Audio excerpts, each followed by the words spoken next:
Hey there, Maureen Chana here, founder of the Mindsight Academy, neuro coach to executives, leaders, entrepreneurs, and a neuro leadership trainer using insights from neuroscience to help you deliver results by learning to work smarter, be in control of your brain, manage yours and others' emotions, change behaviors, flourish, and exceed expectations. Welcome back to another episode of Lead to Excel podcast. I am so excited about this episode today because today we're going to be looking at the role of emotional intelligence in leadership and business success. Now, for those of you that have been listening to me regularly or follow me on social media, you know how passionate I am about empowering people to improve or develop their emotional intelligence. So today, we're going to dig a bit deeper into the importance of developing your emotional intelligence. So without wasting any more time, get settled, get your cup of tea or coffee or drink or whatever that might be, put your feet up and listen in. I'll start with this quote that I found in Fast Company magazine. Emotional competence is the single most important personal quality that each of us must develop and access to experience a breakthrough. Many businesses are facing a crisis of morale, engagement, and productivity now.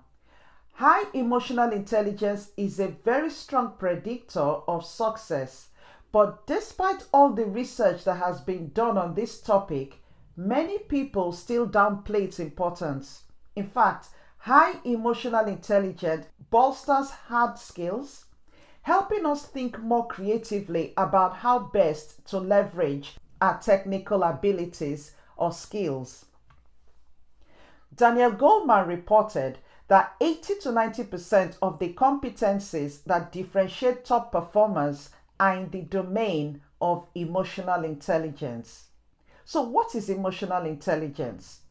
Emotional intelligence is a learnable, measurable skill set for being smarter with your feelings. Emotional intelligence is a social intelligence that enables people to recognize their own and other people's emotions. It's an intelligence that may be learned, developed, and improved, and it's your ability to use your awareness to discern the feelings underlying interpersonal communication and to resist the temptation to react impulsively and thoughtlessly. Instead, it allows you to respond authentically. Rybeck is quoted as saying, "Emotional intelligence is about influence without manipulation or abuse of authority. It's about perceiving, learning, relating, innovating, prioritizing, and acting in ways that take into account and legitimize emotions rather than relying on logic or intellect or technical analysis alone."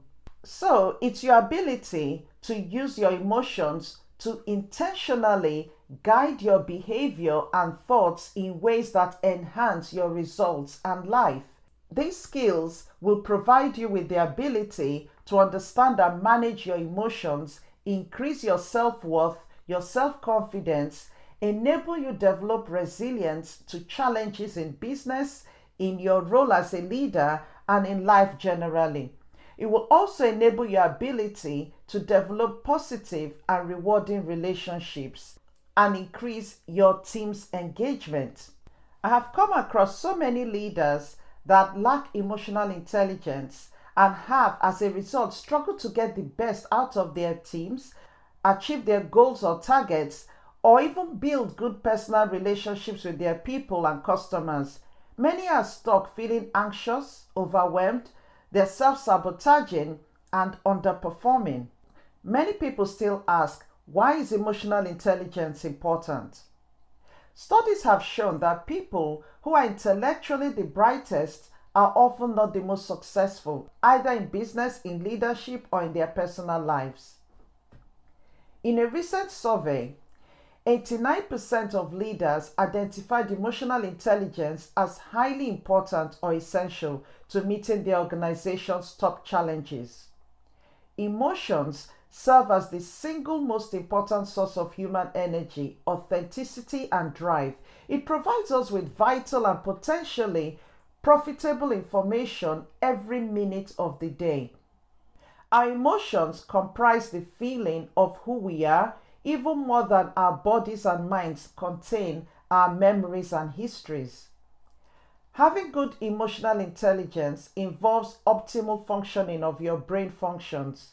The parts of the brain that help keep vigilant to danger and opportunities are very important in ensuring that you react appropriately to everyday stressors and opportunities. By moderating your action to challenging people and situations, reading them correctly, you learn to moderate your fight or flight response into more socially acceptable responses. Being smart combines knowing what to do as well as how to do it best. So let's now look at some of the ways in which emotional intelligence can help your organization or your team achieve high performance. The first thing we'll look at is emotional self-awareness. C.J. Jung says, "Who looks outside dreams. Who looks inside awakes." We are raised to doubt ourselves, to discount intuition, and to seek outside validation for virtually everything we do. We are conditioned to assume that people other than ourselves know best and can tell us the honest truth more clearly than we could ever tell ourselves. Emotional self-awareness is your ability to be aware of and understand yours and other people's feelings and their impact. It's your ability to accept and respect your strengths and weaknesses with the ability to improve and pursue meaningful objectives. Being able to identify and manage your emotional brain will empower you to hold yourself and others accountable to your best effort in all things. It's the ability to discover your calling and face hardships and problems, but not live inside them. Developing your ability to truly understand your deep thoughts, values, and beliefs in your subconscious brain will enable you respond to situations and adapt your behavior accordingly to achieve the results that you desire. For example, understanding that your frustration comes from thinking that you can't manage your circumstances, such as your leadership role or departmental targets. You may try channeling this frustration into a more motivating emotion, such as excitement for a new challenge, which thereby frees up your mind from worry and allowing you the mental space to solve problems or to identify people within your team that can come up with the solution, or even the ability to give your people the time and space to come up with solutions, and not you feeling that because you're the leader, you have to have all the answers. Executives and leaders that don't develop their self-awareness risk falling into an emotionally deadening routine that will have a detrimental impact on their performance, their motivation, and their ability to inspire others. And E. Hoffner says, "We lie loudest when we lie to ourselves." The second one we'll look at is better management of emotions. There are so many challenges on the path to success for any leader, such as increased work responsibilities with less resources and finances, lack of time to do an adequate job, now managing remote workers in different geographical regions, managing increasing work complexity, competition, and regulations. Our current climate is evidence of the world we live in now. Great uncertainty, constant change and volatility, but with high emotional intelligence, you can get better at thriving through these challenging and ambiguous times. High-performing leadership requires your ability to have increasing creativity, energy, collaboration, intuition, which you will get by developing high emotional intelligence. Mounting evidence shows that how you feel about yourself and your work And how open you value yourself and others depends on how effectively you manage emotions and tensions. Being able to control your emotions and help others control theirs is key for building positive relationships with your team, with clients, with investors, and other important allies to your organization or business. Next is effective communication. Communication means the ability to create understanding and not merely sending information. Your ability to communicate clearly and effectively is important for any leader to ensure that the right message is being given and received. If people do not understand you, then you have not communicated your message effectively. It's difficult to have a deep conversation with someone if you don't empathize with them.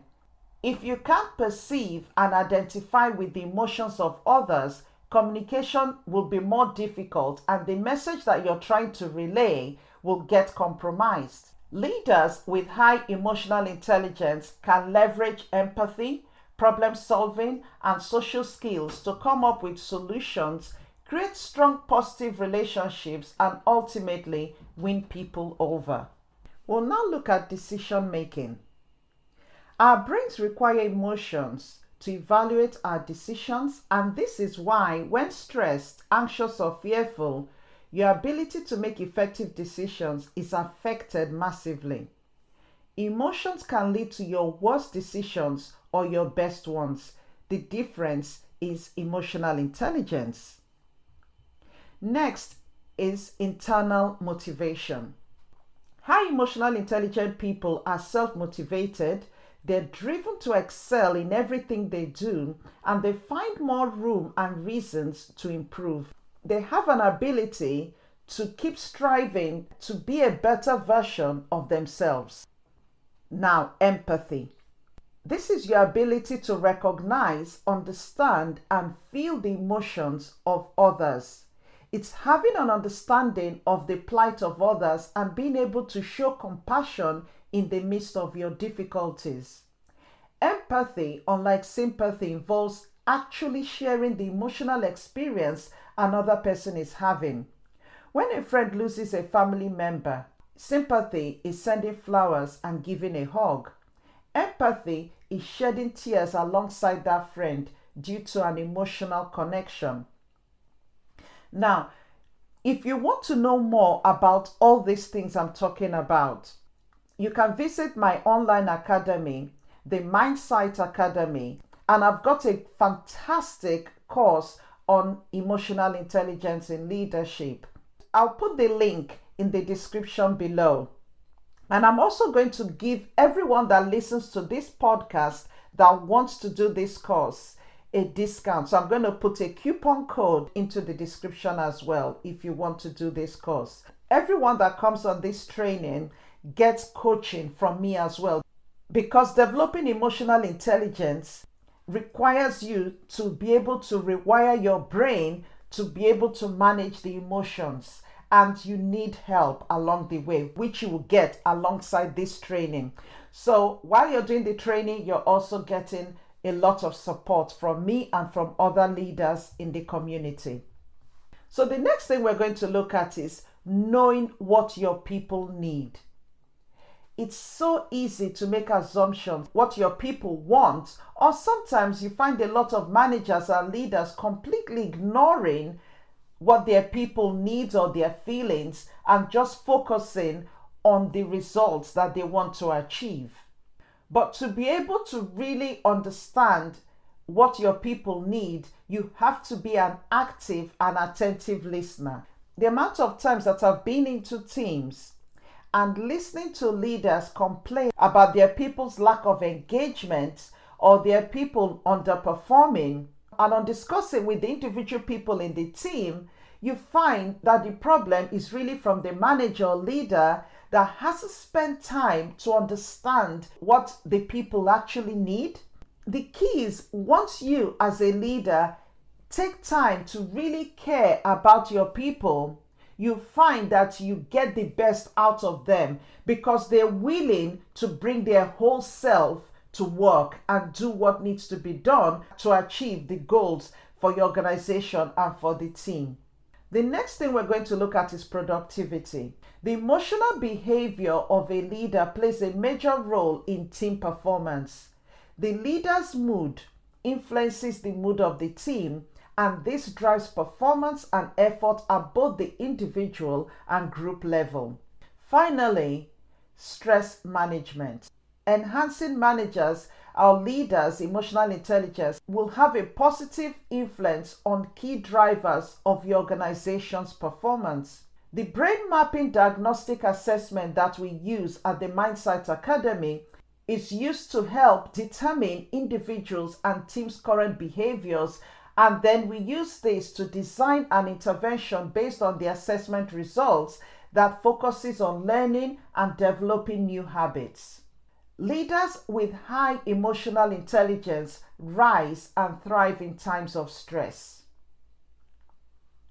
So now the question is, how do you manage change? Because we know that in this environment we're going through, there's a lot of change occurring. And because of this, we know that leaders cannot afford not to cultivate high emotional intelligence, because research has shown that is the primary key to achieving success and high performance. Leaders are driven and motivated individuals with an internal drive to succeed, but many often neglect the skills needed to manage their emotions and relate well to others. It's difficult to improve emotional intelligence, but it's absolutely possible. As long as you have an open mind and a willingness to put the tough work in, you will achieve excellent results. And these results, as much as having a massive positive impact on your work, you will also find it having a massive beneficial impact on your personal life. So how do you increase your emotional intelligence? I'm going to give you a few points here. Emotional intelligence can be developed and increased through practice. And that's why I said that everyone that comes on the training, you get extra coaching from me to help you put in the practice that you need to achieve the results. So here are some ways that you can do this on your own. Listen to others. Listening allows us to better understand the needs and emotions of others. Listening takes the focus off your own needs and shifts it to those of others, enabling better solutions that benefit more people. Control your thoughts. We cannot control what happens to us, but we can control how we respond to situations when we practice mindful thinking. Avoid jumping to quick conclusions and overgeneralizing. Be open to receiving feedback. Feedback can sometimes be hurtful, but it can always be helpful as it exposes us to objective outside perspectives. In the face of feedback or criticism, ask yourself, how can I improve and grow from this? Next is pay attention to body language. Much of communication is nonverbal. So if you only pay attention to verbal communication, you could be missing out on how a person really feels, and efforts to help them will thereby be misinformed. And this is one area that we go into so much detail on the training in the Mindsight Academy. Be perceptive. Intentions get misunderstood and feelings get hurt regularly.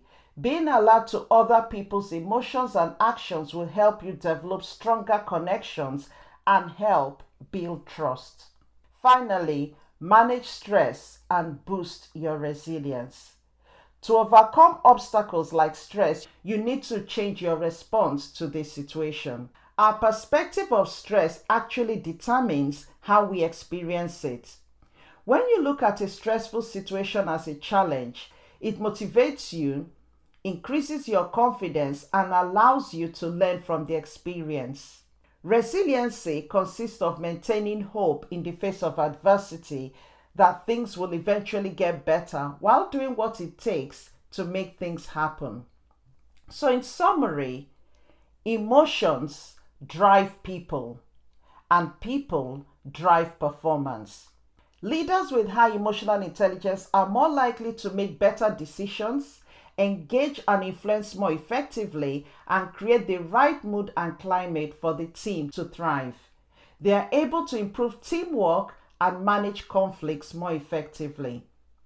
Higher emotional intelligence for leaders links to high outcome achievement, which links to increased work engagement during transformational change. So, improving your organizational emotional intelligence is within reach, and the return far exceeds the investment. So, I hope you've got a lot of takeaways and actions that you're going to start putting in place from this podcast. This is a topic that I am so passionate about. I do a lot of coaching on it. I do a lot of training on it because I know it's one area that once you can get hold of, understand, and implement, it's completely life-changing in terms of your personal life and your professional life as well. It's your key to success. It's your key to thrive. It's your key to break through. It's your key to flourish and exceed expectations. Do everything you can to develop your own emotional intelligence and also help others do the same. So if you've not subscribed to this podcast, please subscribe wherever you listen to it, and also give a fantastic review so that other people can find the podcast to also help them change their own life and achieve the excellence that they truly desire and deserve. Do stay safe, and I look forward to catching up with you again in our next episode. Bye for now.